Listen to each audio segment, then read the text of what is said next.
Tara, libutin natin ang Labelia, Tagaytay.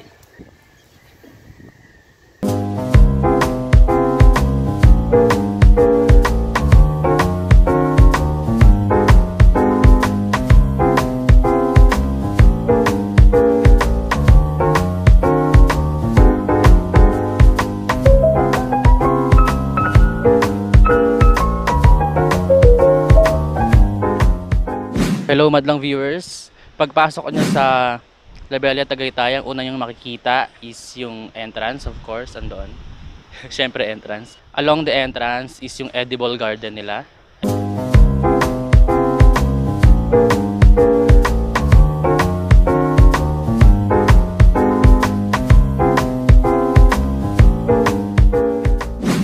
This edible garden contains a lot of plants and flowers. Ang ganda. Saktong-sakto to sa mga plantito at plantita dyan. Different kinds of plants and flowers at mga pananim.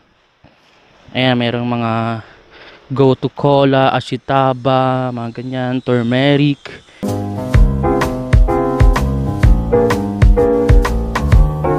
Actually, sa buong resort, ay sa buong property, ang daming plants, ang daming trees. So ayun, I'm gonna show you around more and ikot tayo sa Labelia, Tagaytay. Let's go! Dito sa Labelia, meron din silang wellness hub. Ayan, kung saan makikita nyo yung derma nila and massage.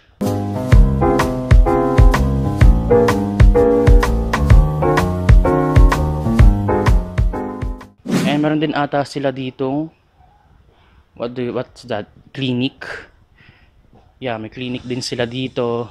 Yeah, it's for the body. Everything is for the body.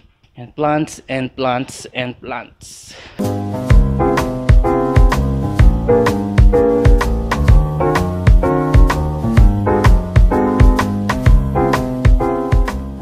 Like a chapel in here, or I think this is event room, more like a chapel, because there's mga religious signs. And isang paikot lang talaga to, isang paikot lang na community, or para siyang community na maliit, but it's a property. And dito meron silang mini forest trail. Ito yung pinuntahan namin kahapon. I'm gonna show you.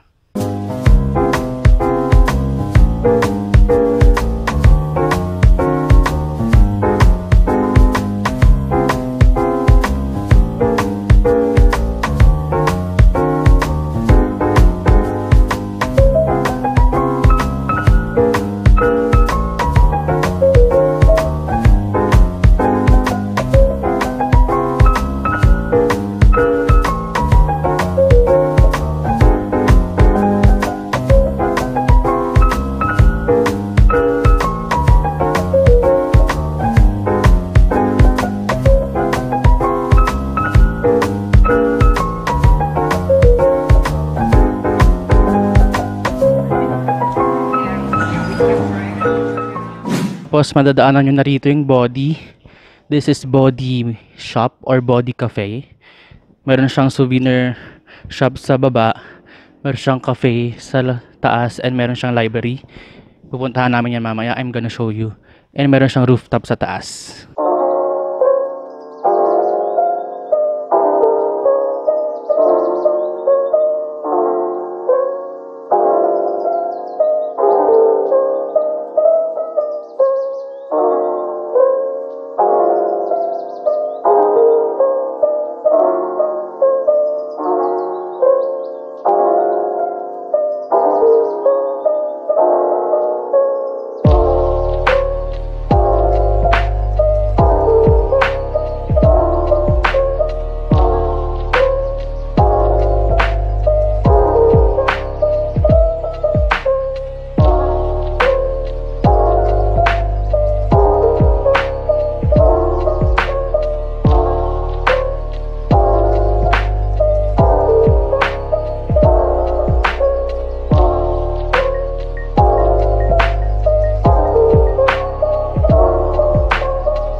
And dito naman, I think this is a village market. Ewan ko kailan siya mag-open.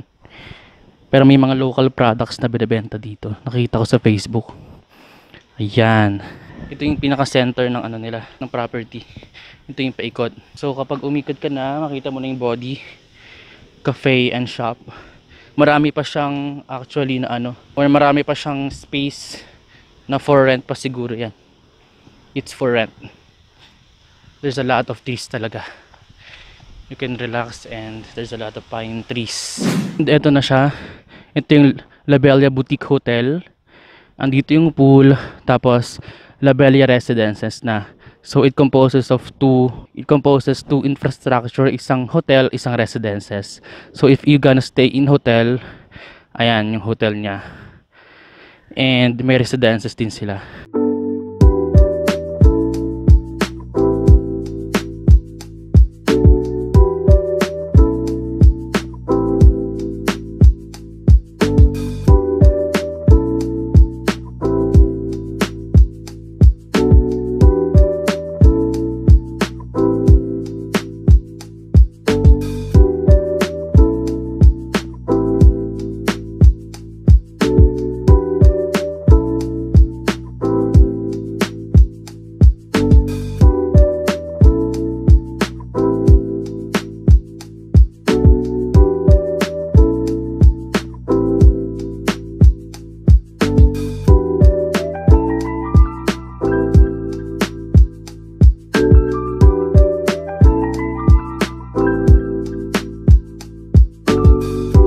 And sa pool, alam ko 100 pesos yung bayad. Kanina nag-swimming na kami. I'm gonna show you.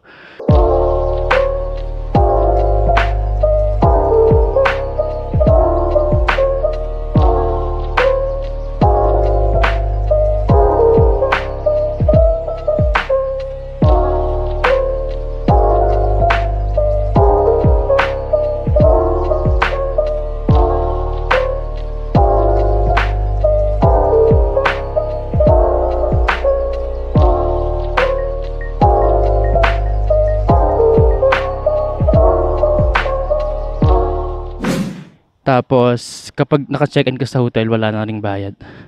Pero parang sarado yung hotel nila ngayon. Hindi ko alam kung bakit. Ang daming sarado ngayon. Sarado yung cafe na iba. Wala masyadong makainan. Hindi ko alam kung bakit. So, ayan.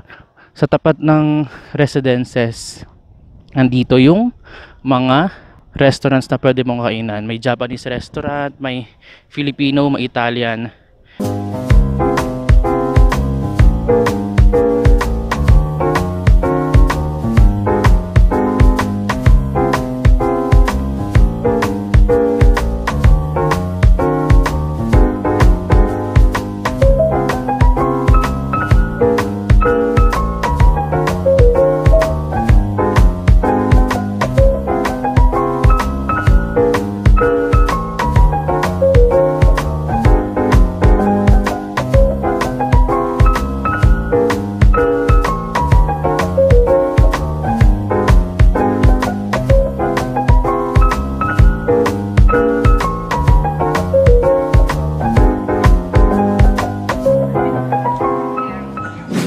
They also have a outdoor activity area here. Katabi lang ng residences. Perfect for kids. Paglaro-laro sila dyan with animals. Animal statue na sure ako mag-enjoy mga kids.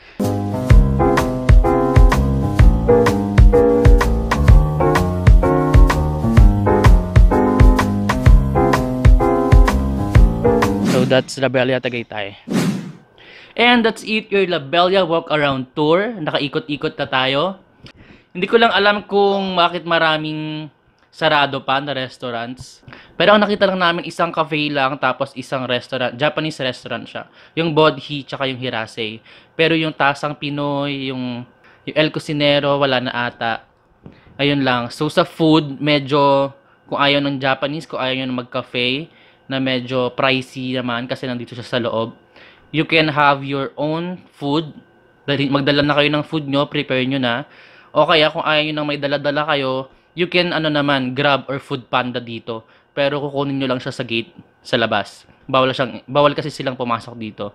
Kasi ang lunch namin kanina is Jollibee. So nag-Jollibee na lang kami kasi kahapon nakapag-Japanese restaurant na kami eh.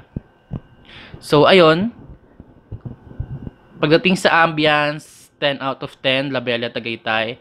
Wala lang silang masyadong view sa Taal Lake kasi nga nandito sila sa bandang loob. And location, medyo 8 out of 10 sila. Kasi medyo loob sila eh, medyo tago sila. Yung place, 10 out of 10 kasi ang ganda ng ambience niya, maraming puno, may mga pine trees, 'di ba? Tapos yung structure ng mismong mga buildings, ang ganda niya. Para siyang Greek-inspired na structures. And about naman sa room, this is for 2,000 pesos na siya. Good for 2. Tinawaran ko pa nga to. Hindi ko lang alam kung makakuha kayo ng mas may tawad pa dyan. Kasi meron kaming veranda eh. Ewan ko lang sa iba na walang veranda. And if you want na mas malaki pa yung space, mas maganda pa yung kwarto, 2 beds, 3 beds, kanyan, you can check in sa hotel. Alam ko meron sila dun eh. Sa La Bella Tagaytay Boutique Hotel. Kasi nandito kami ngayon sa residences. So, ayun. If you want, then meron din silang jacuzzi for 2,000 pesos. Kahit ilan na kayo doon. About sa face mask, sa face shield, hindi naman na masyadong mahigpit. Kasi nakakalabas na kaming dalawa na walang face mask, walang face shield. Nasa sa inyo pa rin yan kung gusto nyong protektahan yung sarili nyo. Hindi naman sa gusto namin magkasakit. Parang, andito ka na eh. Gusto mo nang damhin yung fresh air eh. Kailangan magtanggal ka ng mask, di ba? Social distancing lang talaga. Halayo-layo lang kapag hindi mo kakilala. Overall, I'm gonna give this place 8 out of 10. Ayan, 8 out of 10.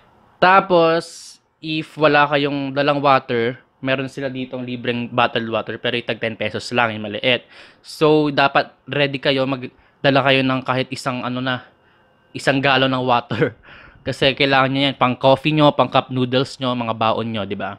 Tsaka kung magwa one night stay kayo dito, mag-uuhaw talaga kayo kasi lilibot-libot kayo, tapos mag-swimming kayo, di ba? So, you need water talaga. And meron naman ditong tindahan, kanina bumili ako, lalabas pa kayo, medyo konting lakad, 25 pesos lang, malaki na siya. Pero kapag gabi na, sarado na yon. So, you have to be ready na lang din. And sa mga buildings niya, structure, sa mga infrastructure niya, marami pang under construction. And alam kong may mga under construction pa because it will be developed pa. Mabidevelop pa tong place na to. Madedevelop pa tong place na to. Gaganda pa tong place na to. Kasi marami pa siyang ginagawa eh. But as of now, this is worth it. You can stay here. Sa mga naghahanap ng staycation dyan, La Bella Tagaytay is worth your while. Sa directions naman ng pagpunta, ang alam lang namin is from Santa Rosa na. So, if you're from Manila, Santa Rosa exit kayo, going to Tagaytay, and then kanan kayo papunta ng Olivares, diretso pa kayo, pa Tagaytay na Sugbu. And then, makikita nyo lang doon yung barangay, I forgot eh, ipa-flash ko na lang sa screen, Asinsin ata. Basta merong sign doon sa labas na Antonio's Cabana, gano'n. Kakanan na kayo, tapos dire-diretso lang, may makitid doon na daan na akala mo pang salvage na daan. Pero may nakalagay doon La Bella Residences. So liliko lang kayo doon, kaliwa kayo. Disadvantage, medyo para sa amin medyo disadvantage yung location. Medyo mahirap siya puntahan. But if you have a car, you can naman sa Waze daw. Marami silang attractions dito sa loob kasi medyo malayo sila doon sa mga attractions dito sa Tagaytay. Malayo sila sa Sky Ranch, kailangan mo pa mag-tricycle kung magkukommute ka. But if you have a car, okay lang, ilang minutes lang. Pero kapag ganito, commute lang kayo, medyo mahirapan kayong mag-Sky Ranch, Picnic Grove, malayo pa yung Picnic Grove. Paradiso, malapit na rin dito, pero kailangan nyo pa ng car. Medyo traffic lang minsan. Kasi malapit na sila sa may, ano ba dito, Mendez ba yan? Oo, Mendez. Boundary ng Tagaytay Alfonso. Andun yung pinaka-town ata yun. So, medyo matraffic talaga siya. So, ayun. Pero worth the worth the stay dito. Worth to try, tahimik, and talagang makakapag-unwind ka. And sa mga mahilig mag-picture, marami ditong pagpipicturan. Ayan. So, this is Mark Ravina, your vlogger for today. Bye! See you soon!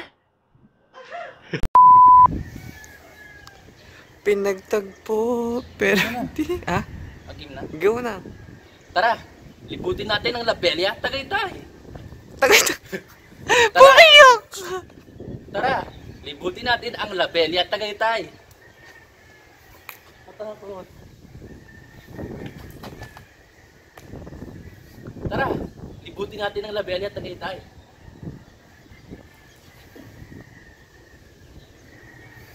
Ano ka, Super Mario? Sumuot sa tunnel? So, tara, libutin natin ang level niya. Tagay tayo. Tumalon na siya. Nakaganon pa yung